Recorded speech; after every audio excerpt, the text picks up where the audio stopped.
제목이 어린 양의 피와 말씀으로 승리합니다. 이런 제목으로 하나님의 말씀을 함께 은혜 나누도록 하겠습니다. 요한계시록 12장 11절 말씀을 중심으로 함께 말씀을 보시겠습니다. 제가 봉독해 올리겠습니다. 또 우리 형제들이 어린 양의 피와 자기들이 증언하는 말씀으로써 그를 이겼으니 그들은 죽기까지 자기들이 생명을 아끼지 아니하였도다. 아멘. 세상이 굉장히 혼란스럽습니다. 우리나라만 해도 어제 참으로 대통령 탄핵으로 전국이 시끄럽고 대한민국의 역사가 장래가 어떻게 될지 심히 염려스럽습니다. 그런데 우리나라보다 더 혼란스러운 것은 외국입니다. 혼란스러워요. 거기다가 또 시리아는 대통령이 러시아로 망명하고 무정부 사태가 되어 있습니다. 그곳에 이란이 공급한 무기 시설을 이스라엘이 하루에 한 500회 정도를 출격해서 다 파괴하고 있어요. 그래서 이스라엘 바로 있는 시리아, 레바논 거기에 굉장히 지금 혼란스럽습니다. 가자 지구 역시도 마찬가지고. 이렇게 혼란스러울 때에 대한민국은 그래도 감사한 것은 전쟁으로 죽어가는 사람은 아직은 없으니까 얼마나 감사합니까? 이걸 이길 수 있는 것은 딱 하나밖에 없어요. 예수 그리스도의 피와 말씀의 기도밖에 없습니다. 사람이 살다 보면 불가항력적인 게 있잖아요. 이 이상은 나는 어떻게 할 수가 없다고 할 정도로 완전히 벼랑 끝에 서 있는 경우가 간혹 있잖아요. 그래서 어떤 사람들은 인생을 포기하기도 하잖아요. 이렇게 혼란스러운 것은 평안이 없는 거잖아요. 평안은 하나님이 준 겁니다. 환난은 마귀가 만드는 거예요. 그래서 마귀가 이 땅에서 꽉 차서 있기 때문에 그러합니다. 요한계시록 12장 12절에 이런 말씀이 있어요. 마귀가 자기 때가 얼마 남지 않은 줄을 알므로 크게 분내어 너에게 내려갔다고 하는 말씀이 있어요. 마귀가 이 세상에 내려온 겁니다. 자기 때가 얼마 안 남았어요. 하나님이 이 성경에 보면 마귀를 딱 가두거든요. 이 세상이 더 이상 어지럽히지 못하도록 앞으로 하나님이 내가 그 마귀를 너희를 고통스러운 마귀를 내가 가둔다 그랬어요. 그 기간이 가두는 기간이 1000년입니다. 1000년 동안 마귀를 가두고 우리는 예수 믿는 사람 1000년 동안 왕국 하나님이 다스리는 나라에서 예루살렘에 들어가서 살게 되어 있어요. 그리고 난 다음에 영원한 새하늘과 새 땅으로 하나님이 완전한 세상으로 만들고 마귀는 영원한 형벌 지옥으로 또 들어갑니다. 그래서 우리는 이 환난이 굉장히 힘든 시대지만 평안을 사모하면서 기도해야 됩니다. 하나님 말씀 붙들고 살면 평안합니다. 혼란스러울수록 예수님을 더 찾으면 평안해 봅니다. 평안이 올 때까지 하나님께 매달리는 것, 이게 우리에게 이 시대에 꼭 필요합니다. 술은 술 마귀가 있습니다. 우리를 괴롭히는 마귀가 또 있죠. 가난이라는 마귀예요. 돈이 없어요. 재물을 마귀가 다 가져가서 내 주머니가 비게 만드는 것도 마귀 역사입니다. 또 무슨 마귀가 있을까요? 병을 주는 마귀가 있어요. 몸의 건강을 그전 같지 않고 자꾸 여기저기가 아프고 병원을 왔다 갔다 해야 되는 병 마귀가 우리에게 붙을 때 굉장히 우리가 힘들지요. 몸의 병 마귀를 떼내버려야 됩니다. 뭘로 떼내버리시겠습니까? 뭘로 가난을 내쫓으시겠습니까? 내가 열심히 일하면은 가난해서 해방되던가요? 우리 다 경험했죠. 내 맘대로 안 되는 거. 가난을 좋아할 사람이 어디 있어요? 기왕이면 풍부가 좋지요. 근데 내 맘대로 안 되잖아요. 가난의 마귀가 붙어서 그래요. 병의 마귀가 붙어서 그래요. 술의 마귀가 붙으면은 밤새 술집만 돌아다닙니다. 그러다가 술이 술을 먹고 완전히 나중에는 술이 사람을 먹어버립니다. 그래서 간경화다, 간암하다. 평균 나이보다 일찍 세상을 떠날 수 있습니다. 여자를 보면 이상한 색욕이 만드는 음욕의 마귀, 정욕의 마귀가 우리 몸속에 또 있습니다. 오직 돈만을 쫓아가는 탐욕의 마귀도 있습니다. 그리고 남을 판단하고 교만하고 내가 너보다 낫다고 하는 착각에 그거 역시도 일종의 정신질환이에요. 주님의 가르침은 남을 너보다 더 낮게 여겨라. 겸손한 하늘나라의 가르침은 겸손이거든요. 근데 그 어느 날 내가 겸손하지 못하고 남을 판단하고 그런 것이 교만 마귀가 들어갔습니다. 그 교만 마귀의 가장 대표적인 인물로 시달린 사람이 바벨론의 느부갓네살 왕이었죠. 그리고 허영 마귀가 있어요. 괜히 허영스러워요. 주머니에 돈만 있으면 술집에 가서 막 뿌립니다. 그리고 가난하게 살아요. 조그만 옷만 조금 생겼다 하면 이 집 저 집 쓸데없이 돌아다닙니다. 옷 자랑하고 반지 자랑하고 목걸이 자랑하고 그런 허영 마귀에 속해서 그래요. 허영 마귀가 붙어서 그런 거예요. 그리고 어떤 사람은 화투로 밤새도록 화투 치면서 그 노름마귀가 들어가서 그래요. 노름마귀에 들어간 사람은 손가락을 잘라도 발가락 가지고 한다고 그러잖아요. 이런 모든 것이 혼란스러운 마귀인데 하나님은 이 마귀를 그냥 일찌감치 가두어 주지 왜 이 세상에 그냥 하나님이 풀어 놓으셨느냐, 하나님이 그걸 허락했느냐, 우리는 그 생각을 안 할 수가 없어요. 하나님, 그 마귀가 우리를 이렇게 괴롭힙니다. 혼란스럽게 합니다. 술을 먹게 합니다. 병을 줍니다. 가난하게 합니다. 어떤 때는 이성을 잃어버릴 때 막 화를 냅니다. 정욕, 욕심, 교만, 허영, 노름, 이 모든 것들이 오늘날 사회 구조예요.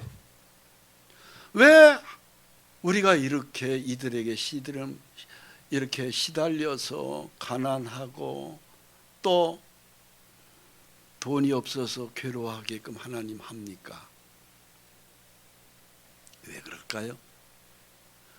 에덴 동산에서 하나님은 선악을 알게 하는 나무의 실과를 먹지 말라 인간에게 자유의지의 선택권을 줬어요. 그런데 우리 조상 아담이 하나님 말씀을 거역하고 먹어버렸잖아요. 그 선택권 가지고 실패했어요. 에덴 동산에서 하나님은 우리 조상 아담에게 실패했습니다. 하나님은 인간이 하나님을 선택해서 하나님의 말씀을 붙들고 승리하는 걸 원하시는 거예요. 그래서 이 세상에 마귀가 여기저기 각 사람에게 붙어 있는데 과연 네가 말씀을 붙들고 승리하느냐, 그걸 보시는 거예요. 우리에게 계속 하나님은 우리에게 우리의 자유의지를 계속 시험하시고 보고 계십니다. 그래서 마귀가 있는 이 세상 이렇게 혼란스럽습니다. 이제 마귀가 자기 때가 얼마 남지 않아서 이제 갇힐 때가 되니까 더 자기 때가 얼마 남지 않았던 안다고 돼 있어요. 에덴 동산에 있을 때 마귀는 뱀이었습니다. 지금은 그 뱀이 자라서 그 마귀는 용이 돼 버렸어요. 에덴 동산에 있을 때 마귀는요, 작은 존재로 뱀으로 내려왔어요. 뱀 속에. 그러나 지금은 그 뱀이 자라서 용이 돼 버렸습니다. 그래서 우리가 그 마귀한테 그렇게 시달리는 거예요.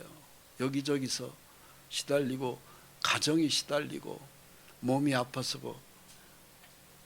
그런데 여기서 이길 수 있는 건 딱 뭐예요? 예수의 피, 하나님의 말씀. 예수의 피와 하나님의 말씀을 대항해서 싸우면 이겨요. 그런데 싸우지 않는 거예요.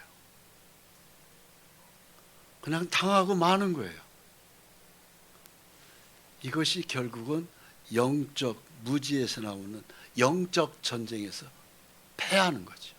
하나님은 다윗을 통해서 승리하는 걸 바랍니다. 오늘 말씀의 제목이 그래요. 예수의 피와 기도와 말씀으로 승리합니다. 이것이 오늘 말씀의 주제입니다. 우리에게 마귀 얘기하면 어떤 사람은요, 마귀 못 봤는데요, 그렇게 얘기합니다. 마귀는 영의 세계예요. 그래서 눈에 보이지 않습니다. 첫째, 하나님 봤습니까? 못 봤습니다. 왜 하나님 안 보이죠? 영의 세계이기 때문에. 영의 세계는 안 보여요. 첫째, 눈에 보이지 않지만 존재하거든요. 확실히 있어요.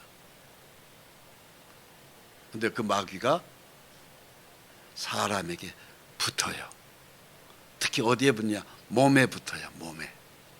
그래서 우리 몸이 쇳덩어리라는 얘기입니다. 예수님 말씀하셨어요. 살리는 것은 영이니 육은 무익하니라고 말씀해요. 왜 육이 무익할까요? 이 육체에 마귀가 붙어 있어서. 그래서 우리 몸이 그렇게 힘든 겁니다. 자, 보십시오. 예수님이 12 제자를 택하셨어요. 근데 하나는 마귀라고 그랬습니다. 누굴까요? 가룟 유다입니다. 요한복음 6장 70절, 예수께서 대답하시되 내가 너희 12를 택하지 아니하였느냐, 그러나 너희 중에 한 사람은 마귀니라 그랬어요. 이 한 사람이 누구냐면 가룟 유다예요. 예수님이 12 제자를 택했어요.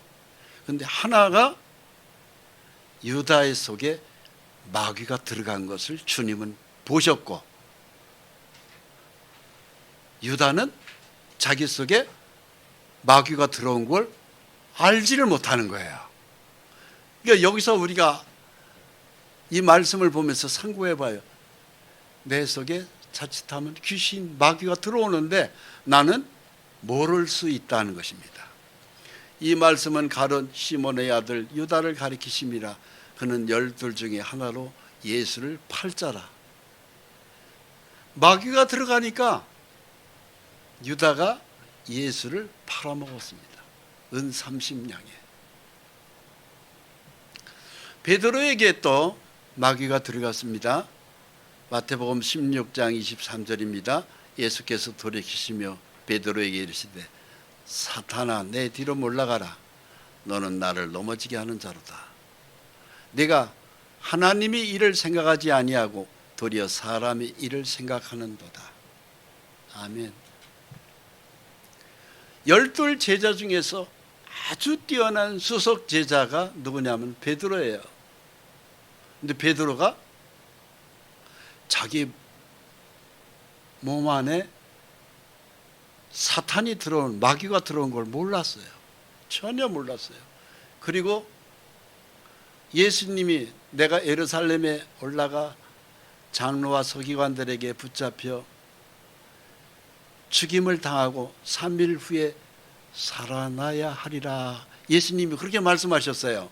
즉 십자가의 죽음을 얘기하셨죠. 그 말을 금방 듣고 그리하지 마십시오.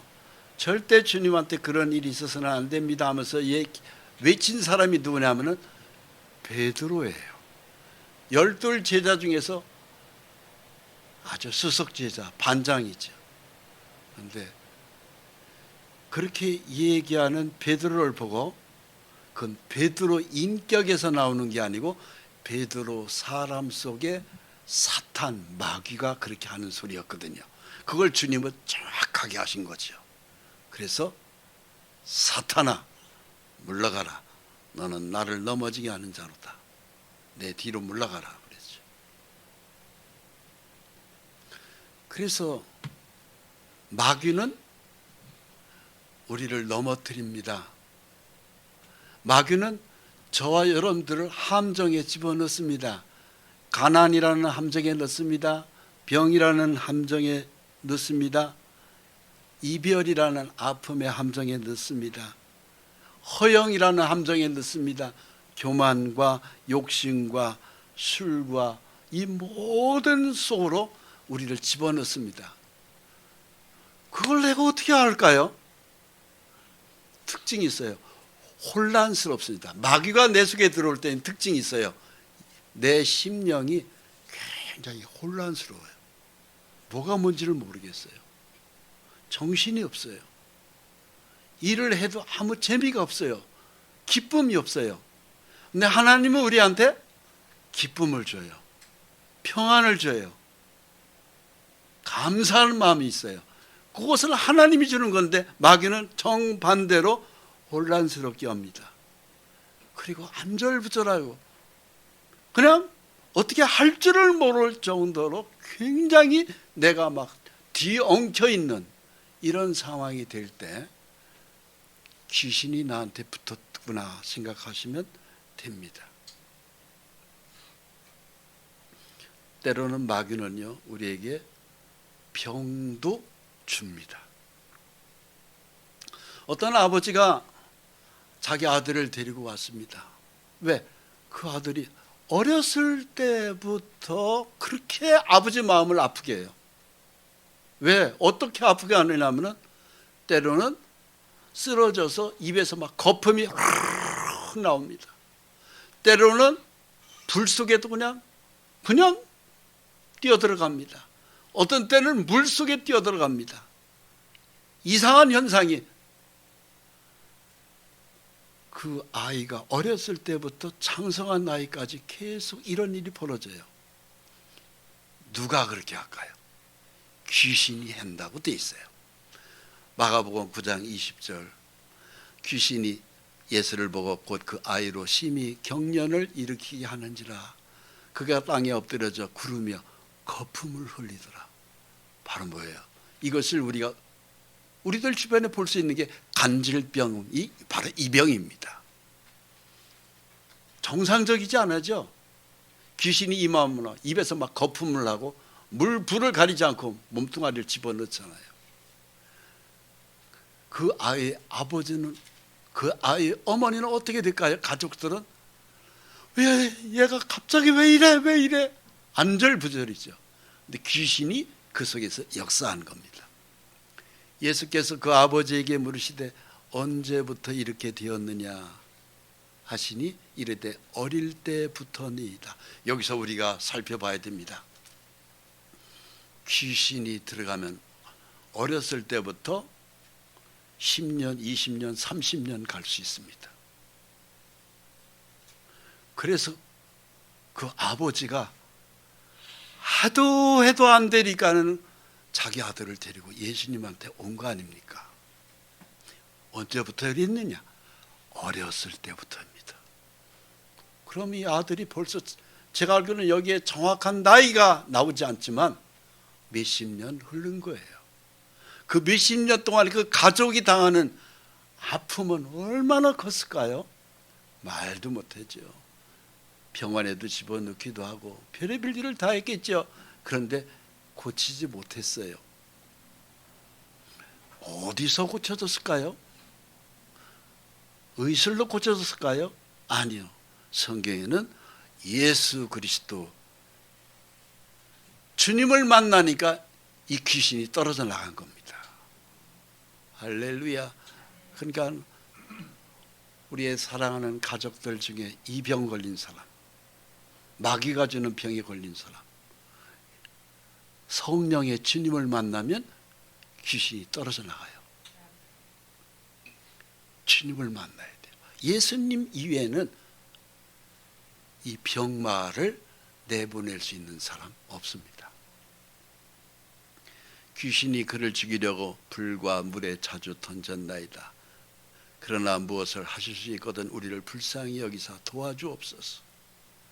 그러니까 예수님이 화를 내셨죠. 무엇을 하실 수 있거든요. 무슨 말이냐? 믿는 자에게는 능치 못한 일이 없느니라. 그러니까 이 아버지가 막 매달렸죠. 나의 믿음 없음을 도와주소서 부르짖은 거예요. 여러분, 우리가 믿음이 없을 때 이런 일을 당하면서도 그냥 왜 얘가 이렇게 물속에 들어가고 불속에 들어가고 입에서 거품을 내? 우리는 그걸 가지고서는 밤을 새워서 고민합니다만 고민하고 끝날 게 아니에요. 예수의 이름으로 부르짖어야 돼요. 하나님, 나 좀 살려주세요. 나 얘 때문에 죽어요. 하나님 불쌍히 여겨주세요. 그 부르짖은 사람이 바로 뭐냐면 그 아이의 아버지였어요. 오늘날 우리에게 필요한 것이 이 하나님께 매달리는 부르짖음입니다. 마가복음 9장을 읽어보십시오. 자세히. 결국은 그 귀신을 내쫓았죠. 그러니까 아이가 멀쩡히 병이 나서 버렸습니다. 사도행전 8장 7절에 보면은 사람에게 붙었던 더러운 귀신들이 나간다는 기록이 나옵니다. 많은 사람에게 붙었던 더러운 귀신들이 크게 소리를 지르며 나가고 또 많은 중풍병자와 못 걷는 사람이 나으니 그 성에 큰 기쁨이 있더라 돼 있어요. 사람에게 붙은 귀신들은요, 그냥 깨끗한 귀신이 아니에요. 꼭 그 앞에 뭐가 붙어요. 뭐라고? 더러운 귀신이 붙어요. 그 사람이, 하나님이 사람은 대개 보면 깨끗해요. 근데 귀신이 붙으면 더럽습니다. 더러운 행동을 많이 해요. 더러운 성질을 냅니다. 더러운 욕을 해야 됩니다. 몸에서 더러운 냄새가 납니다. 이게 다 귀신이 붙어서 그런 거예요. 더러운 귀신들이 나갑니다. 더러운 귀신이 붙었을 때 중풍병에 걸리고, 그리고 몸에 못 걷는 사람이 안질뱅이가 일어나고 이렇습니다. 근데 이것을 주님은 다 고쳐주셔요. 그게 우리 주 예수님이십니다. 할렐루야. 그럼 이 귀신들은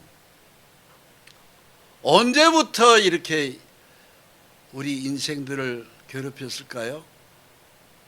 원래는 이것들이, 귀신들이 천사였습니다. 그런데 하나님을 이것들이 대적했어요. 천사는 하나님의 심부름꾼이라고 우리가 그렇게 알지요. 근데 하나님의 심부름만 하는 것이 아니고 루시퍼, 이 더러운 천사장과 그 함께하는 천사들이 루시퍼와 함께해서 하나님에게 딱 도전했습니다.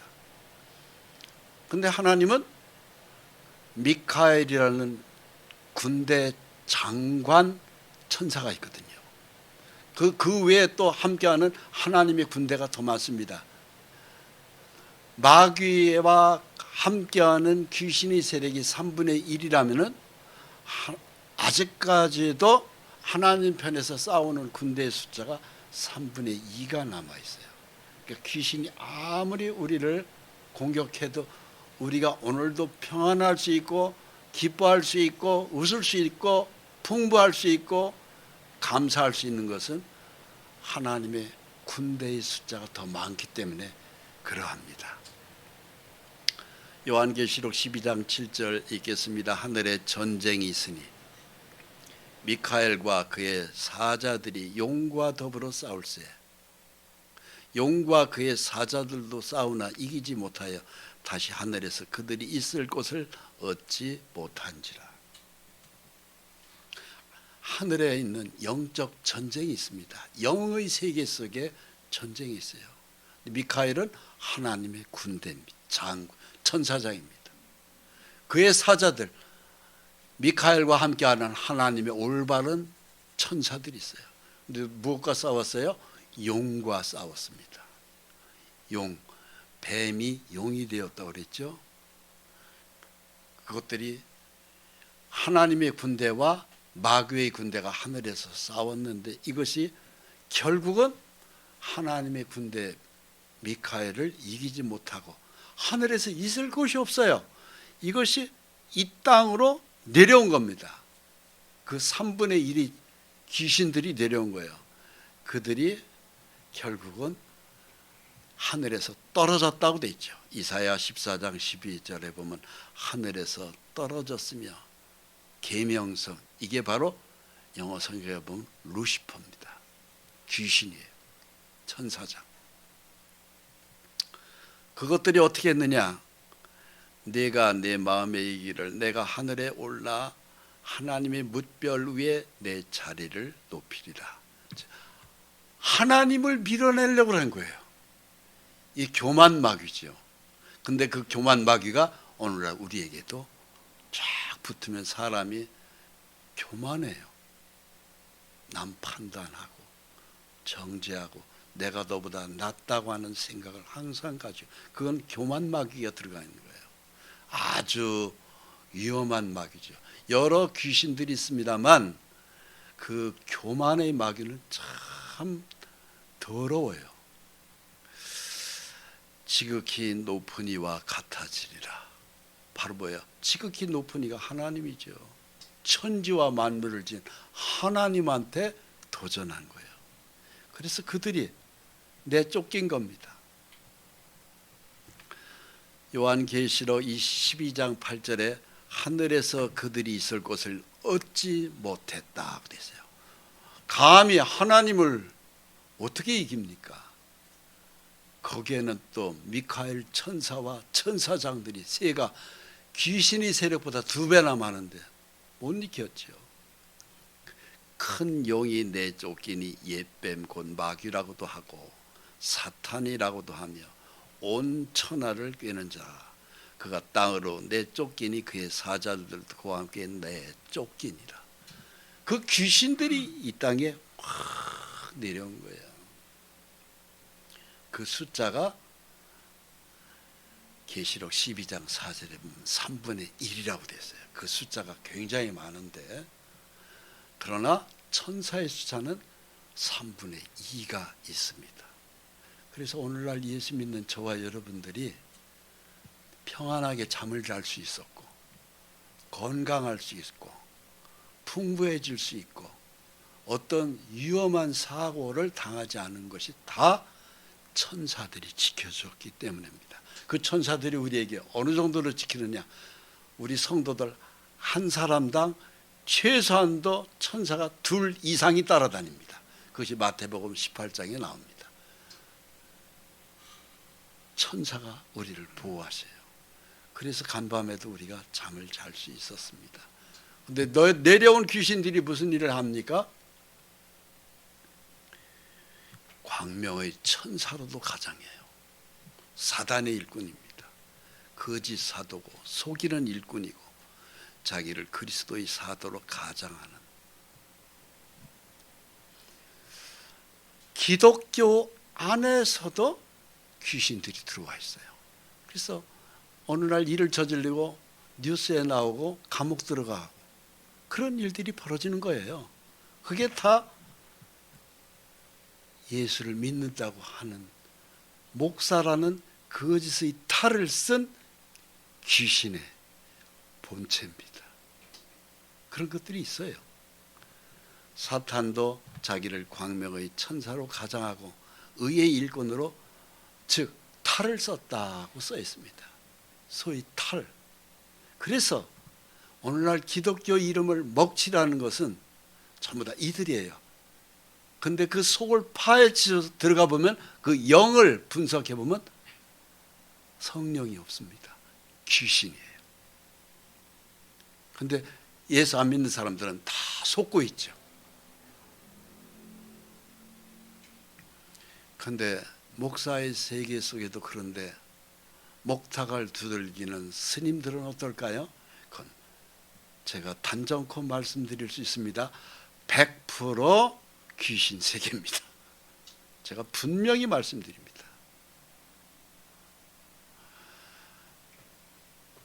불교는 원래 힌두교에서 왔어요. 언젠가 제가 말씀드렸죠.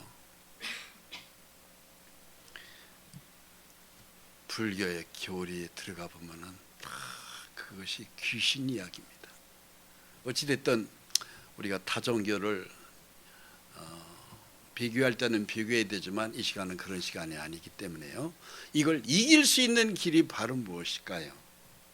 마귀가 우리에게 붙어와 있습니다. 그리고 나를 밤잠을 못 자게 합니다. 밤새 마귀 때문에 고통스럽습니다. 피눈물 같은 기가 막힌 재산을 잃고 몸이 아파서 그야말로 이 병원 저 병원을 쫓아다닙니다. 그런데 어떤 병에 걸렸든지 예수 앞에 가서 안 낫는 병이 있던가요? 나이가 드셔서 병이 올리는 건 그건 어쩔 수가 없어요. 왜냐하면 우리 몸에 각자의 수명이 있잖아요. 그런데 젊은 나이에 몸에 병이 와가지고서는 이 병원 저 병원 막 쫓아다녀야 된다는 것, 그건 뭔가 비정상이지 않습니까? 중풍병 환자를 주님은 고치셔요.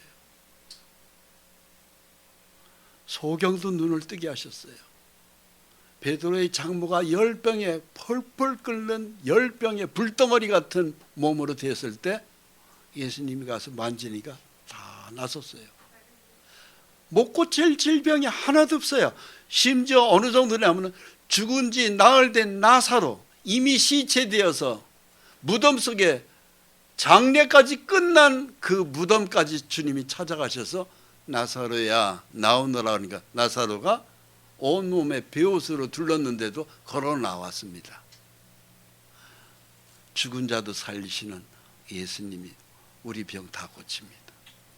그럼 그런 기가 막힌 우리의 마귀가 만든 혼란스러운 거,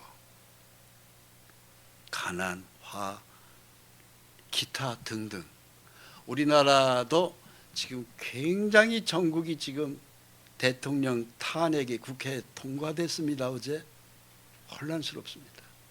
그러면서 제가 하나님 앞에 물어봤습니다. 하나님, 우리나라 대통령이 왜 저렇게 국회에서 대통령 자리에서 이제 직무가 지금 정지돼 버렸습니까? 물론 헌법재판소의 최종 판결이 남아 있습니다만 굉장히 지금 어려워졌습니다. 하나님이 알려주셨어요. 네 나라 대통령, 높은 대통령의 위치지만 어렸을 때는 교회 다녔었다. 나도 안다. 그런데 높이 올라갈수록 어떤 때는 절간에 가서 합장 기도하더라. 나 그거 다 보고 있었다 말씀하셨어요. 아니 게 아니라 윤석열 대통령이 그렇게 했어요. 표만 얻으면 되니까 절간에 가서 합장 기도하고, 어렸을 때는 교회 다녔었던 거, 예수를 믿는 신앙이 아니에요. 정확한 신앙은 그렇게 할 수 없습니다. 황교안 대통령이 박근혜 대통령 때 국무총리하면서 대통령 직무 대행을 했어요. 황교안 씨는 절에 가서 합장한 적이 없어요. 달라요. 다릅니다. 그러면서 황교안 씨는 편하게 갔어요. 믿음을 지키는 것이 참 중요합니다. 그걸 우리가 어떻게 믿음을 지킬 것이냐, 예수님이 마태복음 4장에 잘 말씀해 주셨습니다. 예수께서 성령에 이끌려 마귀에게 시험을 받으러 가서 광야에 가서 40일을 밤낮 금식하신 후에 줄이셨습니다. 마귀가 예수님을 시험했어요. 마귀가 예수님을 시험했는데 오늘 저와 여러분들을 마귀가 시험할까요? 안 할까요? 합니다. 100번 1000번 합니다. 하면 마귀가 예수님도 시험했는데, 예수님이 누구예요? 하나님이에요. 그분은 본체가 하나님이에요. 그런데 마귀가 달라붙어서 이 돌이 떡덩이가 되게 하라 얘기했습니다. 그때 예수님은 40일 동안 굶주리셨어요. 돌이 떡덩이가 되게 하는 거 식은 죽 먹기보다 더 쉬워요. 떡이 되어라, 불고기 되어라 하면 그 돌덩어리가 불고기도 될 수 있고 갈비도 될 수 있고 무엇도 될 수 있어요. 예수님의 말씀이면. 근데 예수님 뭐라고 하셨어요? 그 마귀의 시험에 걸려 그 유혹에 넘어가지 않으셨죠. 예수께서 대답하여 이르시되 기록되었을 때 사람이 떡으로만 살 것이 아니요 하나님의 입으로부터 나오는 모든 말씀으로 살 것이니라 하였느니라. 이 말씀 하시니까 귀신이 떨어져 나갔어요. 우리가 마귀를 이기는 것은요 다른 거 아닙니다. 기록되었을 때라고 써요. 기록되었을 때, 성경의 말씀에 기록되었을 때, 그러니까 기록된 말씀 밖으로 넘어가지 않는 거예요. 하나님 말씀을 붙드는 거예요. 자 보세요. 어떤 사람은 교회를 다녀도요 성경을 안 봐요. 알아보려고도 안 하고 들어보려고도 안 하는 사람들이 있어요. 문제가 있는 거예요. 예수님이 뭐라고 말씀하셨어요? 기록되었을 때, 성경에 기록된 대로, 하나님의 말씀을 기록한 대로 살펴보고, 그리고 그 말씀대로 믿고 나가는 때 귀신이 떨어져 나가요. 그래서 성경을 봐야 됩니다. 볼 시간이 없었으면 성경의 말씀에 은사를 받은 사람, 하나님의 종의 말씀을 들어야 됩니다. 그런데 교만 마귀가 들어가면 안 들어요. 예배 참석도 안 해요. 하나님의 말씀을 전하는 성령에 내려오는 그 곳이 바로 뭐냐면 교회입니다. 교회 안에는 하나님의 말씀으로 세운 종이 있어요. 그건 성령의 말씀의 통로예요. 들어야 됩니다. 그래서 교회를 우리가 찾고 예배를 드릴 때 그 말씀은 하나님의 응답이거든요. 내 문제를 해결하는 응답이거든요. 우리가 말씀을 듣기 전에 바로 무엇을 합니까? 사도신경하고 찬양을 올리잖아요. 찬양과 기도는 우리가 하나님께 올리는 거예요. 그런데 우리가 올리기만 하고 하나님에게 내려오는 건 바로 무엇일까요? 말씀으로 내려오는 거예요. 그래서 찬양과 기도는 올리는 것이요, 내려오는 것은 하나님의 응답이에요. 그래서 말씀은 살아 역사해야 됩니다. 그래서 하나님이 계신 곳에서는 하나님이 말씀이 내려옵니다. 목사의 설교가 세상적인 얘기로만 쭉 다 나간다, 인본적인 설교만 한다, 그런 교회에서는 빨리 빠져나가야죠. 왜? 하나님의 메시지가 아니니까. 우리 형제들이 어린 양의 피와 자기들이 증언하는 말씀으로서 그를 이겼으니 그들은 죽기까지 자기들의 생명을 아끼지 아니하였도다 되어 있어요. 여러분, 예수의 십자가의 피를 알고 나면은 그 믿음은요, 예수의 피밖에 없어요. 제 경험상 그렇더라고요. 제가 44년 전에 예수의 피를 믿었어요. 단 한순간도 잠을 자는 시간 위에는 예수의 피를 잊어본 적이 거의 없는 것 같아요. 그만큼 예수의 피 때문에 살아갑니다. 왜? 내 모든 영원한 문제를 다 풀어줬거든요, 예수의 피가. 근데 그 예수의 피가 우리에게 어떻게 역사해요? 말씀으로. 하나님 이 시간도 성령님이 말씀으로 승리하게 해주십니다. 그래서 예수의 피를 믿은 사람은 말씀으로 마귀를 대적하는 거예요. 예수의 피를 믿는 사람이 말씀을 보지 않는다, 듣지도 않는다, 성경을 살펴보지도 않는다, 정상이 아니죠. 마귀를 이길 수가 없죠. 마귀는 지금 발악을 합니다. 자기 때가 이제 하나님에게 붙잡혀서 무적행 속으로 완전히 갇혀요. 지금 이 지구 전체에 퍼져 있는 마귀 하나님이 싹 거두어서 무적행 속으로 나오지 못하는 그 속으로 그 영들을 다 함께 놓고 밀봉해 버립니다. 못 나오게끔. 그리고 우리 예수 믿는 사람들은 마귀가 전혀 없는 곳에서 예루살렘 성에 내려가서 거기서 1000년 동안 우리가 왕노릇 하도록 되어 있습니다. 그날이 성경에 예언되어 있어요. 우리의 신앙이 어때야 될까요? 이 말씀에 붙잡혀야 됩니다. 또 우리 형제들이 어린 양의 피와 자기들이 증언하는 말씀으로서 그를 이겼으니 그들은 죽기까지 자기들이 생명을 아끼지 아니하였도다. 자, 이 말씀, 예수의 피, 말씀으로, 그 말씀으로 내게 이루어지기 위해서는 그게 바로 뭘까요? 말씀이 내 속에, 내 삶에 이루어지기 위해서 기도하죠. 그게 바로 성령의 인도받는 기도입니다. 말씀을 붙들고 하는 기도예요. 그러니까 예수의 피를 깨달은 사람은 예수의 피 속에서 하나님의 말씀이 이루어지기 위해서 기도하는 거예요. 그러니까 성경을 펴놓고 기도하는 겁니다. 하나님 이 말씀대로 제게 이루어 주시옵소서.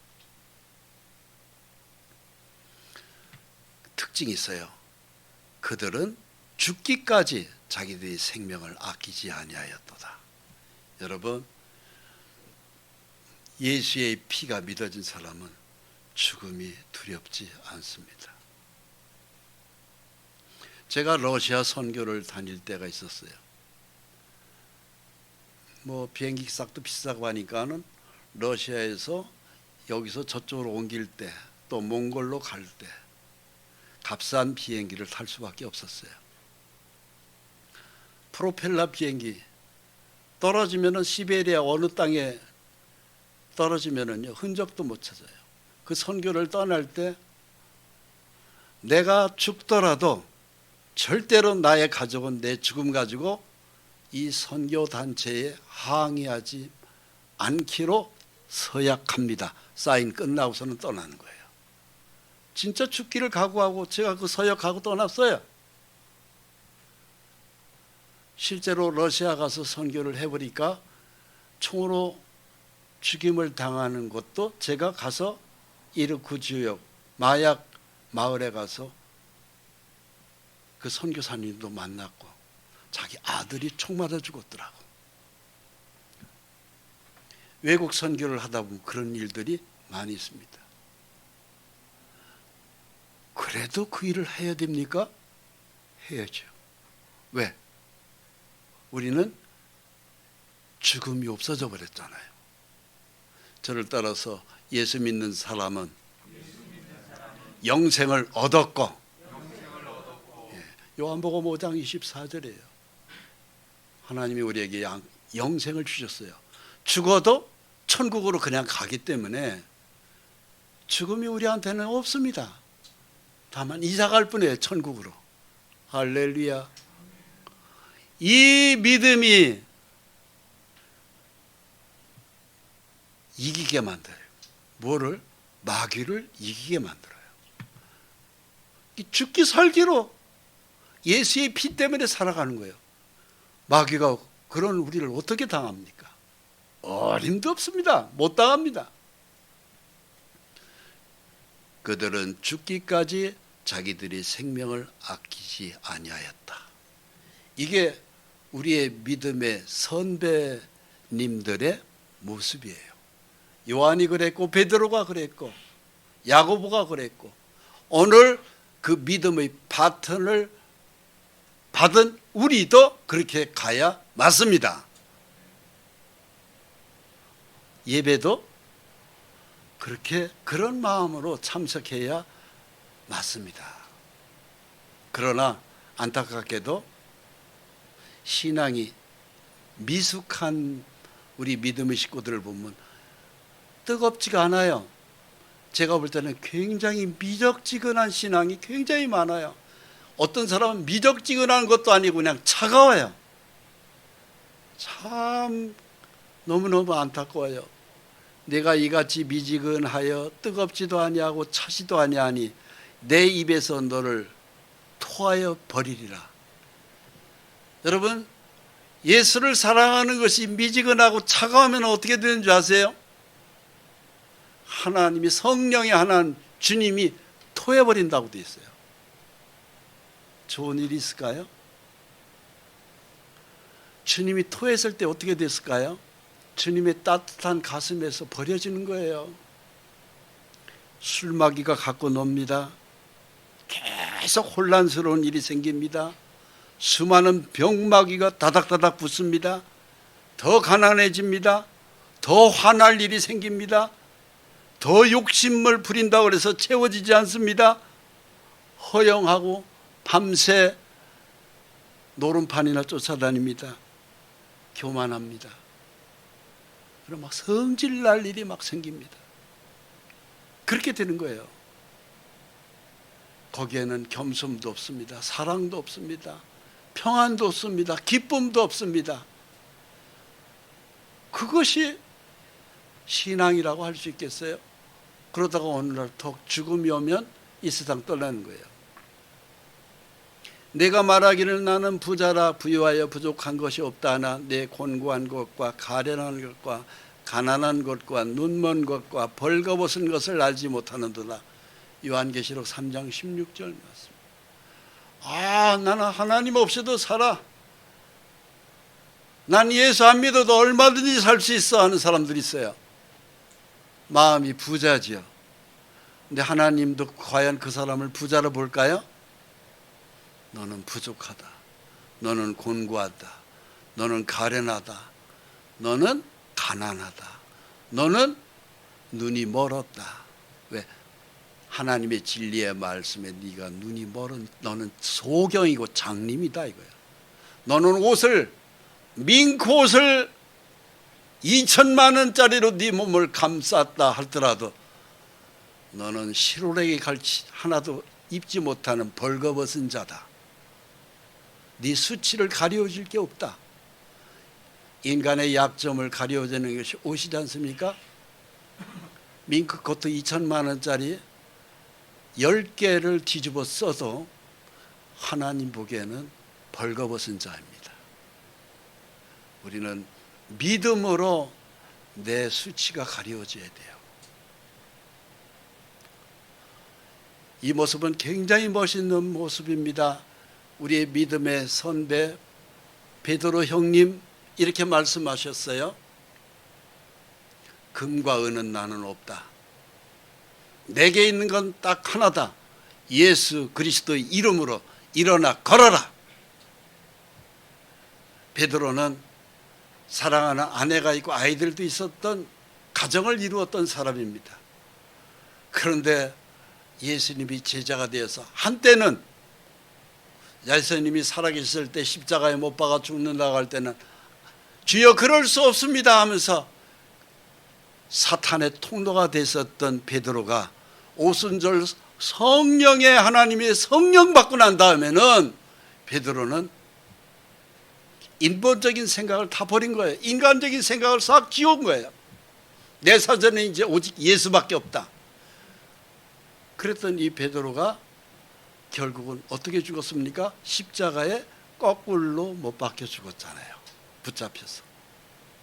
베드로를 잡은 사람들이 병사들이 십자가에 못 박아 죽이려고 하니까 베드로가 내가 어떻게 감히 우리 주님하고 똑같은 모습으로 죽겠느냐.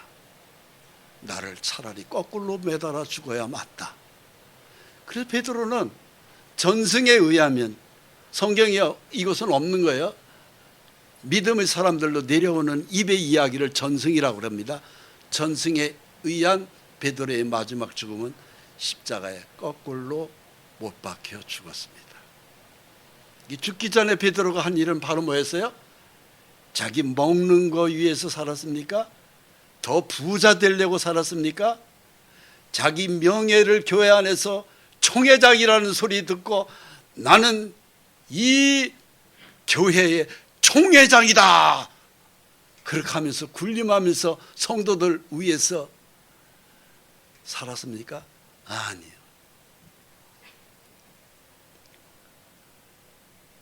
금과 은은 내게 없거니와 내게 있는 것 유일한 것이 있다.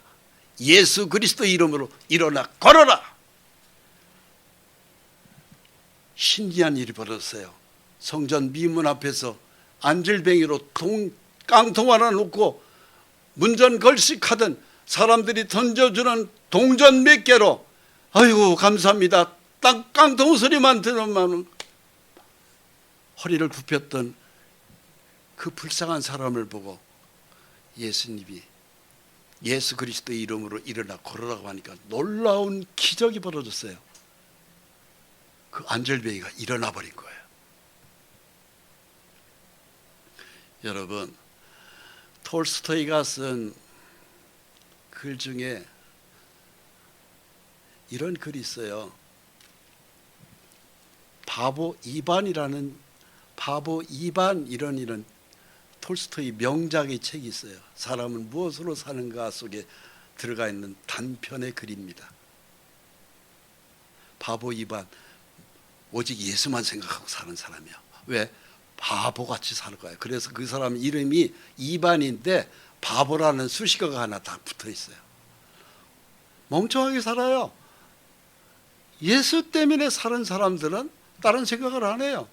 예수님만 생각하다 보니까 남에게 나눠줄 줄 알고 양보하면서 살고 싸울 줄도 모르고 승질 한번 부릴 줄도 모르고 그야말로 속된 바보.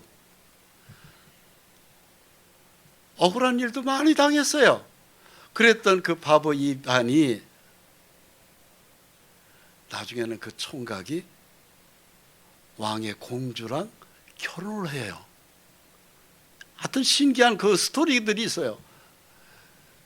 그랬던 그 바보 이반이 기도만 하면 사람들이 나서요. 병이 낫고 축복을 받고 그야말로 복을 많이 받게 돼요. 바보 이반만 기도하면 그냥 기도대로 다 이루어져요. 그래서 그 톨스토이 글 중에서 바보 이반이라는 글이 머릿속에 남습니다. 여러분, 그게 축복이라는 거죠. 베드로가 금과 은은 없이 살았어요. 어떻게 금도 없이 은도 없이 어떻게 살아? 우리는 그러잖아요. 근데 그렇게 살 수 있어요. 왜?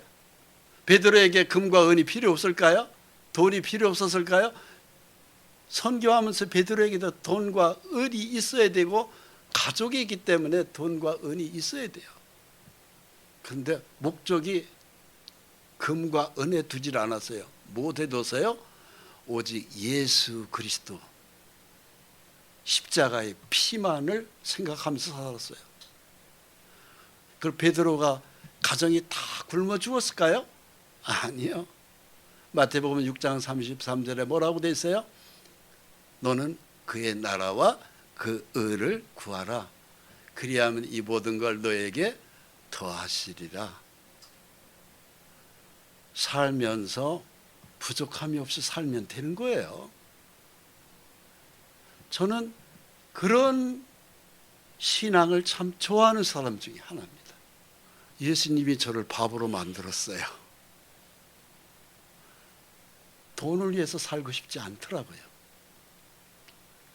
그래서 제가 오늘 여기에 와 있습니다.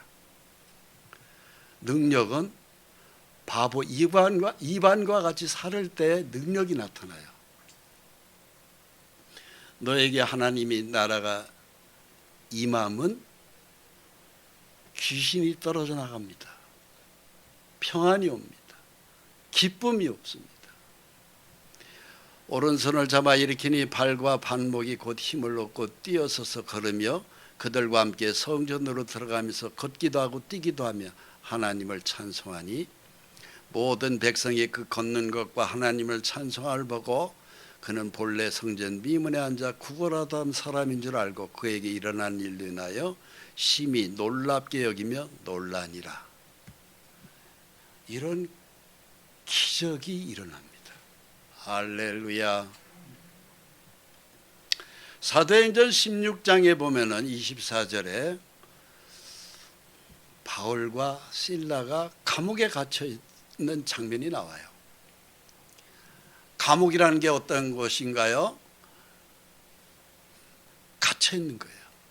캄캄한 거예요. 지금 감옥보다 옛날 감옥은 그야말로 위에도 뚜껑까지 다 덮어버리면 앞이 보이지 않는 환경이에요.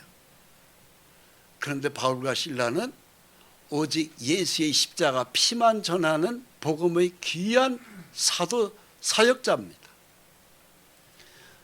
답답한 환경에서도 붙잡혔어도 손과 발은 쇠뭉치로 차고가 달려져 있어요.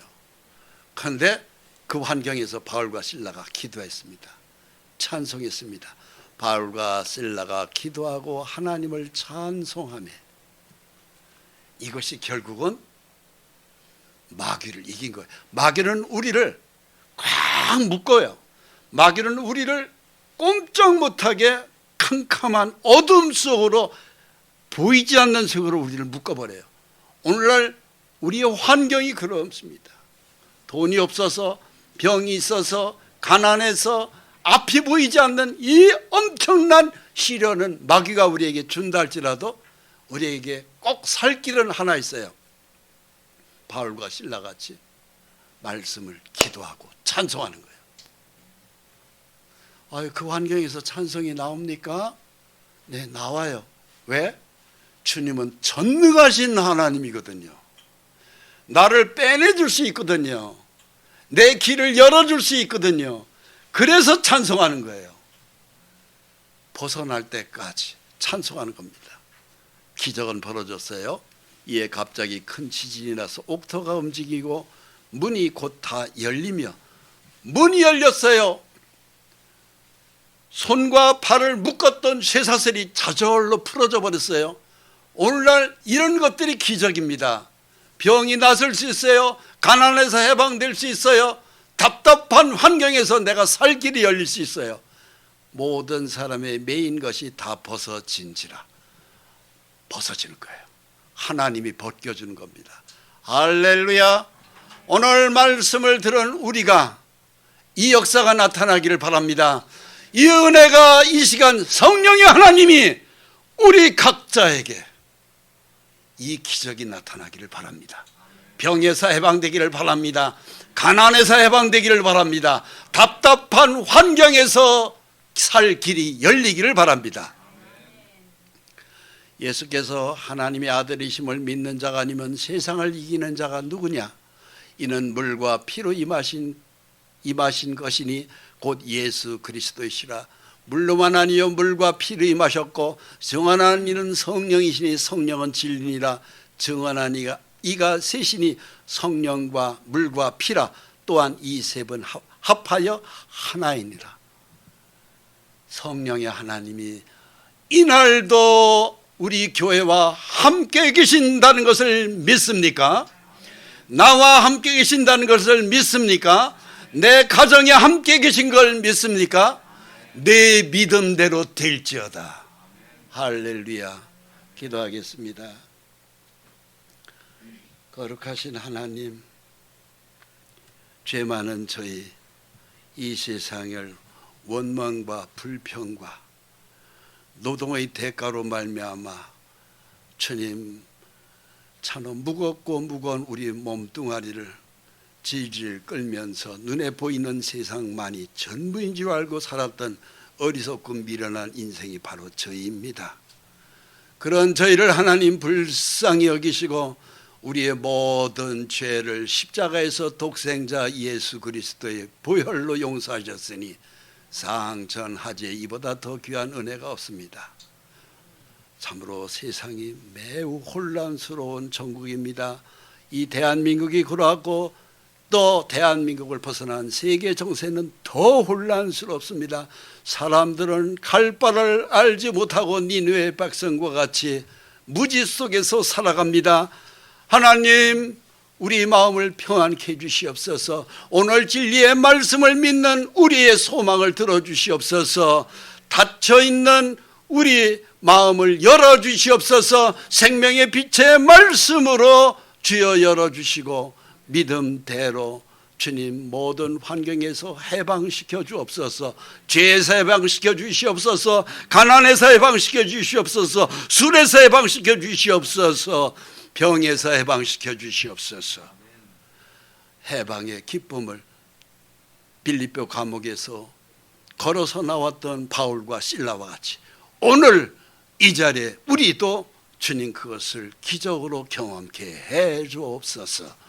예수 그리스도의 이름으로 기도합니다. 아멘.